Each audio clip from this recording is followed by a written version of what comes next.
पढ़ेंगे जो हमारी चैप्टर नंबर 3 है फर्स्ट फ्लाइट का। 2 स्टोरीज अबाउट फ्लाइंग, यानी उड़ान के बारे में 2 कहानियाँ हैं।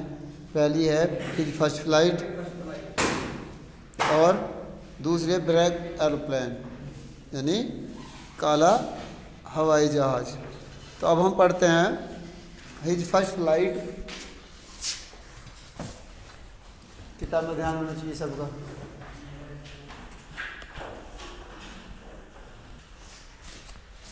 बिफोर यू रीड, तो सिंस द अर्लीस्ट टाइम्स, यानी लगभग शुरुआती समयों से, यानी जो हमारा समय होता है वहाँ से, humans have dreamed of conquer the skies, यानी मानव का ये सपना रहा है शुरुआत से ही कि हम आसमान पर विजय प्राप्त करें, यानी हम उसको विजय प्राप्त करें या मतलब ऐसा है उसको जीत लें, यानी उसमें हम भ्रमण करें। जैसे धरती पर भ्रमण करते हैं, चलते हैं फिरते हैं, ऐसे ही हम आसमान में भी उड़ें।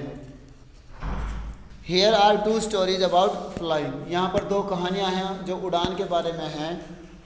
फर्स्ट है A young seagull is afraid to fly, यानी सीगल एक यानी समुद्री पक्षी है जो समुद्र के आसपास ही देखा जाता है, यानी वहीं वो उड़ता फिरता है, यानी ये मछली पर डिपेंड करता है, यानी वहीं इसका खाना मिलता है तो वहीं पर रहेगा।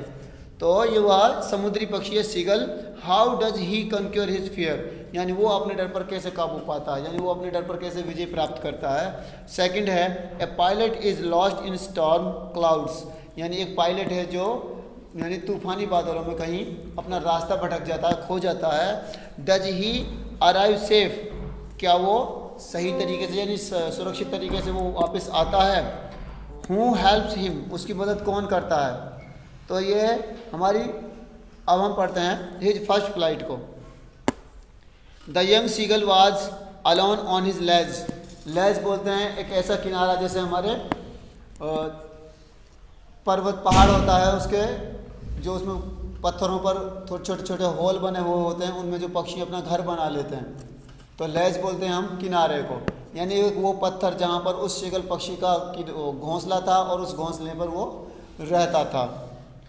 तो his 2 brothers and his sister had already flown away the day before, यानी उसके 2 भाई छोटे और एक बहन थी, वो उससे एक दिन पहले ही उड़ चुके थे, यानी उन्होंने उड़ना सीख लिया था। He had been afraid to fly, यानी वो उड़ने से डरता है। With them, उनके साथ, यानी उनसे बड़ा है लेकिन उसके अंदर वो साहस नहीं है कि वो साहस नहीं दिखा पाया कि शायद मैं भी उड़ सकता हूँ। Somehow, किसी तरह से, when he had taken a little run forward to the brink, brink बोलते हैं छोर को, यानी वो लेज या वो घर जहाँ पर वो रहता है अपने उस घोंसले में, उसमें जब वो दौड़ता है अपने तो उस चट्टान पर जहाँ पर रहता है उसका जो किनारा होता है उसकी तरफ, तो जब वो किनारे की तरफ दौड़ता है ऑफ द लेज, उस लेज के, and attempt to flap his wings, और जैसे ही वो कोशिश करता है, अटेम्प्ट कहते हैं कोशिश करने को, जैसे ही वो कोशिश करता है अपने पंखों को फड़फड़ाने की, यानी wings forward to the brink of the ledge and attempt to the flap his wings to became afraid, जैसे ही वो अपने परों को खोलता है और उसके बाद वो कोशिश करता है उड़ने की, लेकिन इतने किनारे तक वो पहुंचता नहीं है, इतने वो रुक जाता है डर की वजह से, यानी कोशिश नहीं करता वो। The great expanse of sea stretched down beneath, यानी वो क्या कहता है कि मुझे डर लगता है great expanse of sea, expanse बोलते हैं बहुत ज़्यादा अथाह मात्रा में, समुद्र में पानी पानी होता है, जहाँ तक नजर जाती है वहाँ तक समुद्र दिखाई देता है, तो वो पक्षी कहता है कि मुझे उस पानी से डर लगता है जो अथाह मात्रा में फैला हुआ है मेरे नीचे, बीनीथ बोलते हैं नीचे को। And it was such a long way down, यानी और जहाँ पर वो रहता, जहाँ उसका घोंसला है, उसकी ऊंचाई अगर समुद्र के पानी तक लें तो बहुत ज़्यादा लंबी ऊंचाई हो जाती है। माइल्स डाउन, वो कहता है कि लगभग मीलों दूर है पानी मेरे घर से, यानी जो समुद्र है उसकी जो सतह है वो काफ़ी दूर है। He felt certain that his wings would never support him, यानी वो क्या सोचता है कि मैं जहाँ तक सोचता हूँ या जहाँ तक मेरा अंदाजा है जो मेरी पर हैं वो मुझे सपोर्ट नहीं करेंगी, मुझे सहारा नहीं देंगी। सो ही बेंट हिज हेड, इसलिए वो अपने सर को नीचा करता है। एंड रैन अवे बैक, और वो वापस भाग जाता है, दौड़ जाता है। To the little hole under the ledge, यानी उस बड़ी चट्टान के नीचे जो उसका छोटा सा होल था उसके नीचे ही वो वापस चला जाता है। Where he slept at night, जहाँ पर वो रात को सोता था। Way even when each of his brothers and his sister, little sister, whose wings were far shorter than his own, तो वो कहता है कि जहाँ तक बात लें पंखों की या फिर उसकी जो फिजिकल जो स्ट्रक्चर थी उसके अकॉर्डिंग, कि जो उसके छोटे भाई बहन थे, क्योंकि वो बड़ा ही बड़ा था, तो वो कहता है कि उसके छोटे भाई बहनों की जो पंखें थी वो उससे छोटी थी। भाई जो बड़ा होगा उसकी साइज बड़ी होगी, लेकिन वो अभी वो उससे छोटे थे, वो पूर्ण विकास उनका नहीं हुआ था, तो उससे छोटी थी। Whose wings were far shorter than his own, यानी उसकी से पंखों से थोड़ी छोटी थी। उसके बाद ran to brink, वो उस किनारे की ओर भागते हैं। flap their wings, अपने पंखों को फड़फड़ाते हैं। and flee away, और दूर उड़ जाते हैं। he failed to muster up courage, muster up courage बोलते हैं हिम्मत जुटाने को, यानी वो उसकी जो हिम्मत होती है, यानी वो अपनी साहस को नहीं जुटा पाता। और to take that plunge which appeared to him so desperate, यानी जैसे ही वो कहते हैं ना, कोई वो गोता लेते हैं और वो उड़ जाते हैं, तो वो कहता है एकदम जैसे मैं किनारे की तरफ दौड़ता हूँ और तो किनारे तक पहुँचते पहुँचते मेरी जो हिम्मत है वो जवाब दे जाती है, यानी वहाँ वहाँ तक पहुँच भी नहीं पाता, इतने तो मेरा मूड बन जाता है घर वापस चल, मर जाएगा तू गिर के। His father and mother had come around calling to him shrilly, यानी उसके जो माँ बाप हैं वो श्रीली बोलते हैं तेज आवाज़ में, और कॉलिंग बुलाना, यानी उसको आवाज़ देते हैं तेज आवाज़ में। अपब्रेडिंग हिम, अपब्रेडिंग कहते हैं स्कॉल्डिंग, यानी उसको डांटते हैं, फटकारते हैं, भला बुरा कहते हैं। और थ्रीटेनिंग हिम, और उसको धमकाते हैं। To let him starve on his ledge unless he flew away, यानी वो क्या कहते हैं उसे, तू यहीं भूखा मरेगा अगर तू उड़ेगा नहीं, और उसको धमकाते हैं, उसको फटकारते हैं, डांटते हैं। But for the life of him he could not move, परंतु वो अपने जीवन के बारे में इतना ज़्यादा सोचता है कि अगर तू यहाँ से उड़ा तो तू तुरंत के तुरंत मरेगा, यानी इससे बढ़िया है कि 2-4 दिन भूखा रह ले तो बढ़िया मरेगा, तो यहीं मर जा। दैट वॉज 24 आवर्स एगो, यानी वो जब अब बात बताता है वो लगभग 24 घंटे पहले की है। Since then nobody had come there near him, यानी लगभग 24 घंटे हो गए थे, वो ना तो उसकी भाई बहन वहाँ पर आए और ना ही उसके माँ बाप उसके पास आए। The day before all day long he had watched his parents flying about with his brothers and sister, यानी वो कहता है कि लगभग पूरे 24 घंटे हो गए उसके पास कोई नहीं गया, और उसके जो भाई बहन है, उसके जो माँ बाप हैं, वो लगातार अपने शिकार कर रहे हैं और अपना पेट भर रहे हैं, और यहाँ पर कोई भी नहीं आ रहा है। Parents flying about with his brothers and sisters perfecting them, यानी उसके जो माँ बाप हैं अपने छोटे बेटे बेटियों को परफेक्ट कर रहे हैं। किसमें? Perfecting them in art of flight, यानी उड़ने की कला सिखा रहे हैं उनको। और teaching how to skim the waves, skim बोलते हैं to move lightly just above a surface, यानी जैसे हम गोता लगाते हैं वो पक्षी उसमें समुद्र में, तो उसमें ऊपर कैसे आना है उसको बोलते हैं स्किम, और उसको बताते हैं कि किस तरह से पानी से ऊपर आना है। द वेव्स, उन लहरों से। And how to dive for fish, और अगर आपको मछली निगाह पड़ती है, अपनी नज़र पड़ती है, तो उसके लिए आप डाइव कैसे लगाओगे, गोता कैसे लगाओगे पानी में। ही हैड इन फैक्ट, वास्तव में, seen his older brother catch his first hurrying, ये मछली का नाम है हैरिंग, एंड डिवोटेड, यानी वो क्या कहता है कि मैंने जब अपने भाई को, छोटे भाई को देखा कि उसने अपनी पहली जो हैरिंग मछली थी वो पकड़ी थी और उसको उसकी दावत उड़ा रहा था वो। स्टैंडिंग ऑन ए रॉक, एक चट्टान पर खड़े होकर। वाइल हिज पेरेंट्स ये सर्किल्ड अराउंड रेजिंग ए प्राउड कैकल, और जबकि उसके जो माता पिता थे वो उसके गोल गोल घूम रहे थे, उड़ रहे थे, उसको हिम्मत बनाने, उसको शाबाशी दे रहे थे। एंड ऑल द मॉर्निंग, और वो सारी सुबह, the whole family had walked about on the big plateau midway down the opposite cliff taunting him with his cowardice, यानी वो कहता है कि जो उसका पूरा परिवार था, उसके माँ बाप थे, भाई बहन थे, वो एक छोटे पठार, प्लेटू बोलते हैं पठार को, यानी वो जो उसकी हाइट थी ऊंची पहाड़ की पूरी, उससे बजाय छोटा था वो, तो वो छोटे पठार पर बैठकर वो उसके परिवार वाले जितने भी थे, भाई बहन माँ बाप, उस पठार पर बैठे हुए थे। Walked about on the big plateau midway down, यानी बिल्कुल आधी दूरी पर, द अपोजिट क्लिफ, यानी बिल्कुल उसके सामने वाली चट्टान पर। टॉन्टिंग हिम, टॉन्टिंग कहते हैं व्यंग कसना, यानी उसको भला बुरा कहना। Taunting him with his cowardice, यानी कवार्डिस बोलते हैं नकायरता, यानी नकारा, जिसको बोलते हैं ना नकारा होना, यानी वो बिल्कुल नकारा था, यानी किसी काम का नहीं था, क्योंकि पक्षी की जो खासियत होती है सबसे ज़्यादा होती है उड़ने की, जब वो उसमें ही उड़ने में दक्ष नहीं है, वो जब उड़ने से ही वो डरता है तो बिल्कुल नकारा कहलाएगा। तो the sun was now ascending the sky, ascending कहते हैं चढ़ना, यानी जैसे सुबह सूरज बिल्कुल मतलब बिल्कुल धीमा होता है, यानी उसकी जो रोशनी होती है बहुत ठंडी ठंडी लगती है, लेकिन जैसे जैसे वो ऊपर की ओर चढ़ता है असेंडिंग स्थिति में, तो उसकी जो धूप है यानी उसकी जो किरणें हैं वो तेज होने लगती हैं। तो सूरज आसमान की ओर चढ़ रहा था। Blazing on his ledge, blaze कहते हैं यानी वैसे लपटों को कहते हैं, ब्लेज मान लपटे, यानी जो उसकी गर्मी थी उन किरणों की वो उसको महसूस हो रही थी अपने उस किनारे पर। दैट फेस्ड द साउथ, यानी जिसका जो मुंह था साउथ की तरफ था। ही फेल्ट द हीट, यानी उसको गर्मी महसूस हुई, बिकॉज क्योंकि he had not eaten since the previous nightfall, यानी उसने पिछली रात से जो गुजर गई है उससे और अब तक कुछ भी नहीं खाया था। Because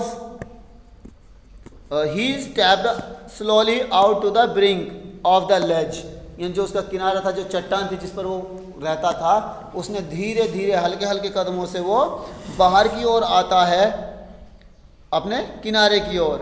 and standing on one leg, और अपनी एक टांग पर वो खड़ा हो जाता है। द अदर लेग हिडन, अपनी दूसरी टांग को छुपाता हुआ, यानी जैसे आदत होती है जो पक्षी होते हैं समुद्र के यानी पानी के, वो अपनी एक टांग पर खड़े होकर दूसरी टांग को ज़्यादातर छुपा लेते हैं। Hidden under his wings, he closed one eye then the other, और उसके बाद जब उसने एक टांग छुपा ली तो वो अपनी एक आंख बंद करता है, उसके बाद वो दूसरी बंद करता है, और उसके बाद क्या सोचता है। And pretended to be falling asleep, pretend कहते हैं दिखावा करना या फिर कोशिश करना कि भाई कोई चीज़ मुझे, यानी हर आदमी मुझे गलत समझे, यानी वैसे दिखावा करता है वो। तो pretending to be falling asleep, यानी वो ऐसा दिखावा कर रहा था कि मानो उसके माँ बाप और उसके भाई बहन ये मान लें कि सो रहा है। Still they took no notice of him, यानी उन्होंने उसके लिए कोई भी नोटिस, कहते हैं ध्यान देना, यानी उसके माँ बाप ने, उसके भाई बहनों ने उसकी इस हरकत पर कोई ध्यान नहीं दिया। He saw his two brothers and his sister lying on the plateau, यानी उसने अपने दोनों भाइयों को और अपनी बहन को उस प्लेटू यानी उस पठार पर लेटे हुए देखा। डोजिंग कहते हैं ऊँगना, यानी जैसे खाना खाने के बाद हल्की झपकी लेते ना नींद की, ऐसे ही वो ऊँग रहे थे। With their heads sunk into their next, यानी अपने सरों को अपनी गर्दन पर रखकर या फिर अपने पैरों पर, यानी बिल्कुल पैरों पर रखकर वो आराम कर रहे थे वे। Only his mother was looking at him, यानी उसकी जो माँ थी वो उसकी तरफ देख रही थी। ये तो आगे गए। His father was peering the feathers on his white back, यानी पियरिंग बोलते हैं जैसे संवारना, यानी जैसा जो उसके पंख होते हैं वो टेढ़े मेढ़े हो जाते हैं ना, तो अपनी चोंच से वो अपने पंखों को संवारता है, यानी उनको सही करता है। ऑन हिज वाइट बैक, अपनी सफ़ेद पीठ पर। Only his mother was looking at him, यानी उसकी जो माँ थी वो सिर्फ वो उसकी तरफ देख रही थी। She was standing on a little height hump of the प्लेटू, हम बोलते हैं जैसे कुबड़, यानी उस पठार पर एक और ऊंचा थोड़ी सी चट्टान थी जो गोल में थी, वो ऐसा लग रहा था मानो इसमें जैसे कुबड़ निकल रहा हो, तो वो उस पर बैठी हुई थी और वहाँ से वो अपने बेटे की ओर देख रही थी। हर वाइट ब्रेस्ट थ्रस्ट फॉरवर्ड, यानी उसकी जो सफ़ेद सीना था यानी छाती थी वो बिल्कुल उसी की तरफ थी। नाउ एंड अगेन, कभी यानी हो जाती, कभी वो उसकी तरफ कर लेती, कभी वो उसको बदल देती थी। She tore at a piece of fish that lay at her feet, यानी उसके पंजों में एक मछली पड़ी हुई थी और उसमें से वो एक छोटा सा टुकड़ा उसमें से फाड़ती है। And then scraped each side of her beak on the rock, यानी जैसे आमतौर पर पक्षी होते हैं, जैसे खाना खाने के बाद, जैसे कौवे को देखा होगा, यानी कोई खाना रोटी का टुकड़ा खाने के बाद वो अपनी चोंच को इधर उधर रगड़ता है, दीवार में या कहीं भी बैठा हो, शाखा पर बैठा हो, तो वही आदत उस सीगल की माँ की थी वो, कि वो उस पक्षी उस मछली में से थोड़ा सा टुकड़ा वो खुद खाती है फाड़ कर, और अपनी चोंच को उस प्लेटू पर या उस पठार पर या पत्थर पर रगड़ती है। The site of the food मैडेंड him, mad बोलते हैं पागल होना, यानी वो भोजन का दृश्य, यानी भोजन उसकी माँ मछली खा रही थी तो उसको खाते हुए देखकर उसका जो मन था वो एकदम ललचाया और ऐसा लगा था मानो वो पागल होने वाला है खाने के लिए। How he love to tear food, यानी उसको कितना अच्छा लगता है खाना खाना। दैट वे, उस तरह से। Scraping his beak now and again to whet it, यानी वेट कहते हैं शार्पन, यानी उसको तेज करना। कहता है कि मुझे भी खाना बहुत अच्छा लगता है इसी तरह से, कि किसी मछली को मैं पकड़कर उसमें से टुकड़े तोड़ तोड़ के खाऊं और अपनी चोंच को पत्थर पर रगड़कर तेज करूं। वो कहता है गा गा गा he cried begging her to bring him some food, यानी वो अपनी भाषा में अपनी माँ से कहता है कि मेरे लिए कुछ खाना लेके आओ। गाँव कॉल हा, she screamed back there derisively, derisively बोलते हैं in a manner showing someone that she is stupid, यानी उसको ऐसा दिखाने के लिए कि तुम तो मूर्ख हो, और मूर्खता की यही सजा है कि तुम अपने जगह पर बस बैठे रहो आराम से, तुम्हें कोई खाना वाना कोई नहीं पहुंचाएगा, यानी वो झटकारती है उसको, यानी उसको डांटती है। She scream back derisively but he kept calling plaintively, परंतु वो धीरे धीरे वो उसको बुलाता ही रहता है, उसको आवाज़ देता ही रहता है। एंड आफ्टर ए मिनट, और 1 मिनट के बाद, और so he uttered a joyful scream, joyful बोलते हैं आनंददायक, यानी फुल तेजी से, यानी उसने एक आनंददायक स्क्रीम यानी एक चीख मारता है वो। His mother had picked a piece of the fish, यानी उसकी जो माँ है उस मछली में से जो उसके पैरों में पड़ी हुई थी उसमें से एक टुकड़ा तोड़ती है। And was flying across to him, और उसके करीब या उसकी तरफ उड़ती है। विद इट, उस टुकड़े के साथ। ही लीन्ड आउट, लीन्ड आउट कहते हैं जैसे टुकड़े के लिए झपट मारना, यानी नीचे, यानी उसकी तरफ बढ़ना।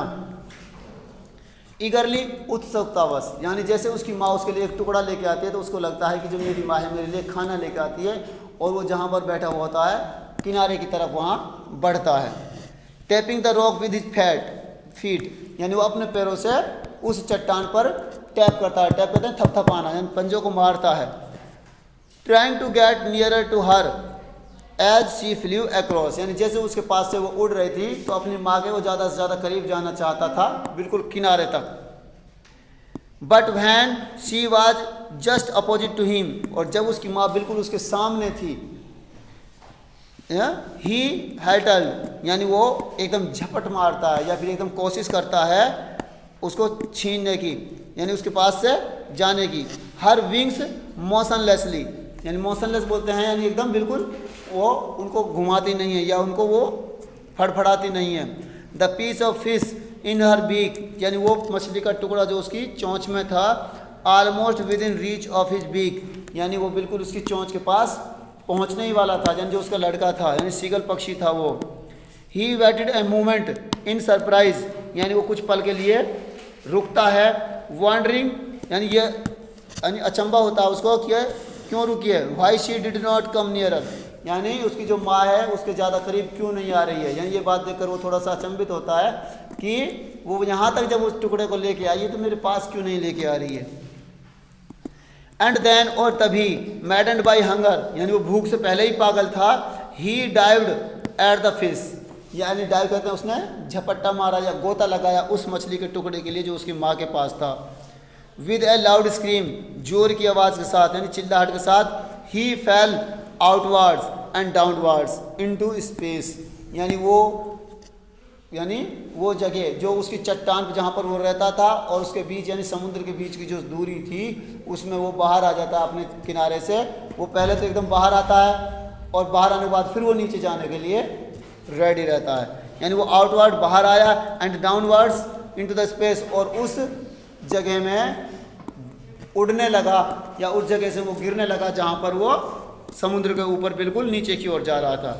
Then a monster terror seized him and his heart stood still, यानी ऐसा लगता था कि मानो मॉन्स्टेरियस टेरर बोलते हैं बहुत ज़्यादा भयानक डर, यानी जैसे ही वो बाहर आया और नीचे जाने लगा तो उसका जो मन था या उसके दिल में इतना डर बैठ गया कि मानो वो ख़त्म होने वाला है। And his heart stood still, ऐसा लगता था कि मानो जो उसका दिल है वो थम गया है, यानी उसमें कोई हलचल नहीं हो रही है। ही कुड हियर नथिंग, यानी उसके बाद उसको कुछ सुनाई नहीं दिया। But it only lasted a minute, यानी लगभग 1 मिनट तक। द नेक्स्ट मोमेंट, अगले पल, he felt his wings spread feathers, यानी अगले ही पल जब वो उड़ा तो उसको थोड़ी देर गिरने के बाद उसने अपने पंखों को खोलना शुरू किया धीरे धीरे। तो जब उसने धीरे धीरे अपने पंखों को खोलना शुरू किया तो उसको ऐसा लगा कि जो पर हैं वो मुझे सपोर्ट कर रहे हैं हल्के हल्के से।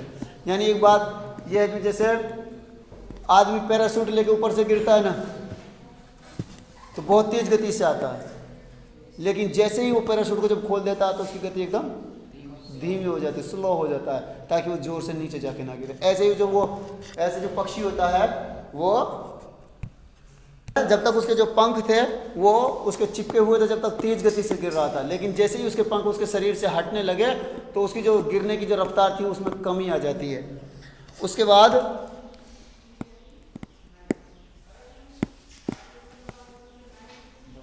The wind rust against his breast, यानी जो हवा थी उसके सीने से यानी उसकी छाती से टकराती है, हिज ब्रेस्ट एंड फीदर्स, पंखों से, and then under his stomach, और उसके बाद उसके पेट से, एंड अगेंस्ट हिज विंग्स, और उसके जो पर थे वो तो हवा से बिल्कुल टकरा ही रहे थे।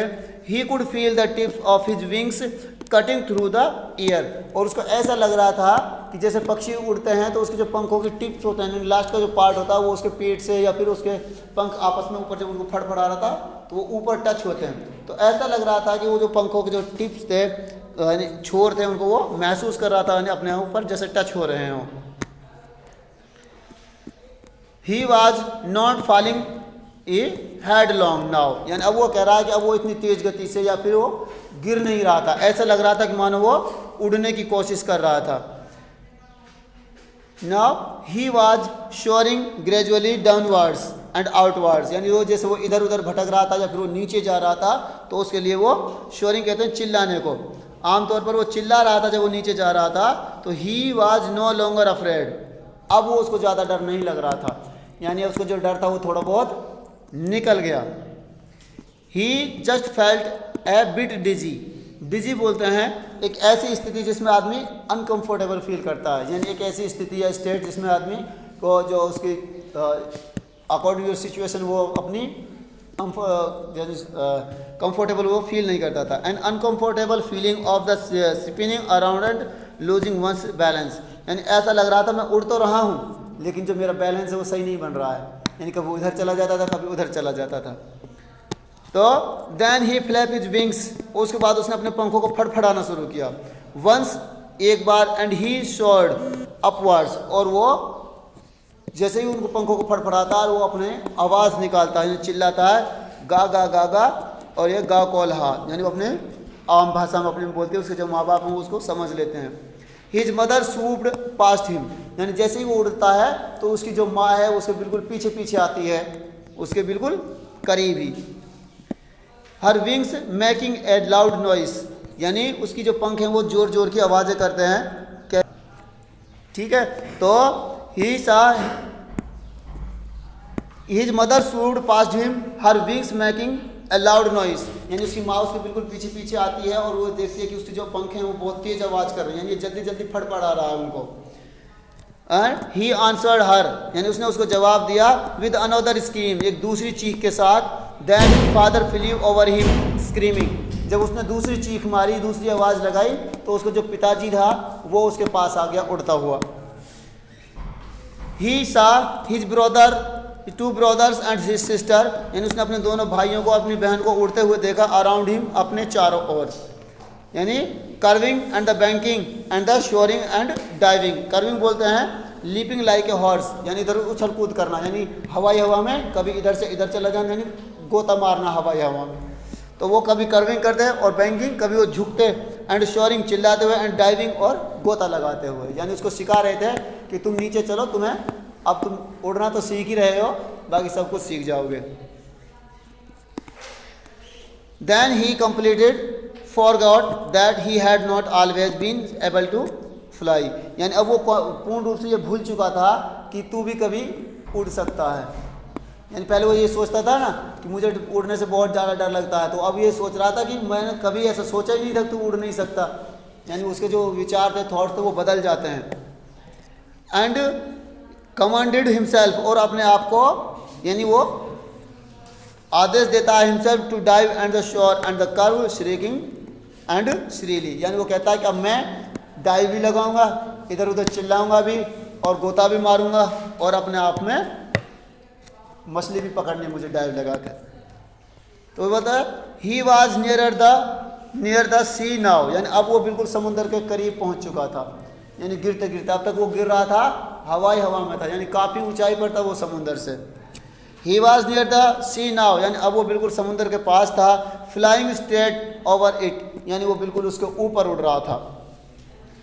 Facing straight out over the ocean, बिल्कुल समुद्र के बिल्कुल सीधे थे, यानी उसके बिल्कुल ऊपर था, अपोजिट साइड। ओशियन ही सा ए waste green sea beneath him, यानी उसने देखा कि उसके नीचे एक अथाह समुद्र, यानी हरे रंग का समुद्र, वो बिल्कुल फैला हुआ। He was vast green sea beneath him, यानी उसने देखा कि उसके नीचे हरा अथाह समुद्र फैला हुआ था। ही विद लिटिल ये ridges moving over it and he turn his back beak sideways and the cawed amusedly, यानी जैसे ही उसने देखा ये जो समुद्र है ये मेरे बिल्कुल नीचे है, और मैं अपने आप को थोड़ा बहुत कंट्रोल कर पा रहा हूँ। अगर मैं कंट्रोल नहीं कर पाया तो मैं इसमें बिल्कुल सीधा गोता लगा जाऊंगा और मैं डूब के मर जाऊंगा। तो his parents and his brothers and sister had landed on his green flooring ahead of him, यानी अब उससे पहले उसके जो माँ बाप थे, उसके भाई बहन थे, वो उसमें लैंड करने का मतलब है उतरना, यानी वो उसमें समुद्र में लैंड कर चुके थे, यानी उतर चुके थे। अहेड ऑफ हिम, उससे पहले। दे वर बेकॉनिंग टू हिम, यानी बेकॉनिंग कहते हैं उसका स्वागत कर रहे थे कि तुम्हें भी उतरना, यानी तुम आ जाओ, उसको बुला रहे थे। कॉलिंग श्रीली, यानी तेज आवाज में बुलाते हुए। He dropped his legs on stand to stand on the green sea, यानी वो डरता तो था पानी में उतरने से पहले। वो जैसे वो पानी के बिल्कुल करीब आता है तो वो अपने पैरों को पानी पर जमा कर देखता है कि जमते हैं कि नहीं जमते। तो वो कहता है, यानी वो सोचता है, he dropped his leg to stand on the green sea, यानी अपने पैरों को वो पानी पर टेकने की कोशिश करता है कि साथ में इस पर खड़ा हो जाऊं। हिज लेग्स सैंक इनटू इट, सैंक कहते हैं ये डूबने को, यानी सिंक की सेकंड फॉर्म है, यानी हिज लेग्स सैंक इनटू इट, उसकी जो टांगे थी वो पानी में डूबने लगी। ही स्क्रीम्ड विद फ्राइट, यानी अब वो डर से चिल्लाने लगा।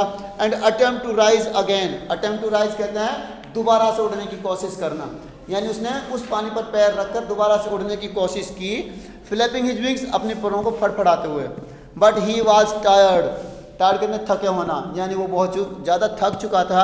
एंड वीक, और कमज़ोर था। विद हंगर, भूख की वजह से। And he could not rise, इसलिए वो उड़ नहीं पाया, क्योंकि कई दिन यानी उसको काफ़ी समय हो गया था कुछ खाने के लिए, तो काफ़ी देर से तो वो उड़ रहा था, और फिर वो कमज़ोर भी था भूख की वजह से, इसलिए वो दोबारा से नहीं उड़ पाया। तो उसके बाद है एक्सक्वेटेड बाय द स्ट्रेंज एक्सरसाइज, यानी वो एक्सरसाइज जो उसने कभी की नहीं थी उड़ने की, उसकी वजह से वो ज़्यादा थक चुका था। उसके बाद his feet sank into the green sea, यानी जैसे वो उस पर उतरता है तो उसके जो सबसे पहले उसके जो पैर थे वो उस समुद्र में चले जाते हैं पानी के अंदर। एंड देन हिज बेली, और उसके बाद उसका जो पेट था वो पानी से टच होता है। It and he sank no further, और उसके बाद जब उसका पेट उसमें से टच हो जाता है तो उसके बाद वो पानी में नहीं डूबता, क्योंकि जितने भी पक्षी होते हैं ना पानी वाले जो पानी में रहते हैं वो पानी में कभी डूबते नहीं हैं। He was floating on it, अब वो उसके ऊपर तैर रहा था, फ्लोटिंग कहते हैं तैरने को। एंड अराउंड हिम, और उसके चारों ओर। हिज फैमिली वाज स्क्रीमिंग, उसका जो परिवार था वो चिल्ला रहा था। किस तरह से? प्रेजिंग हिम, प्रेज कहते हैं प्रशंसा करना, यानी उसकी प्रशंसा कर रहे थे। एंड दियर बीक्स, और उसकी जो चोंचें थी, वर ऑफरिंग हिम, यानी ऑफर कहते हैं यानी किसी को ऑफर करना, यानी उसको देना, यानी वो दे रही थी him scraps of dog fish, यानी डॉग फिश यानी मछली है, उसके जो टुकड़े थे तोड़ तोड़ कर यानी उनको अपने बेटे को खिला रहे थे। वो अपने भाई बहनों उसके अपने भाई को ऑफर कर रहे थे। He had made his first flight, इस तरह से उसने अपनी जो पहली यात्रा थी, पहली उड़ान थी, तय की।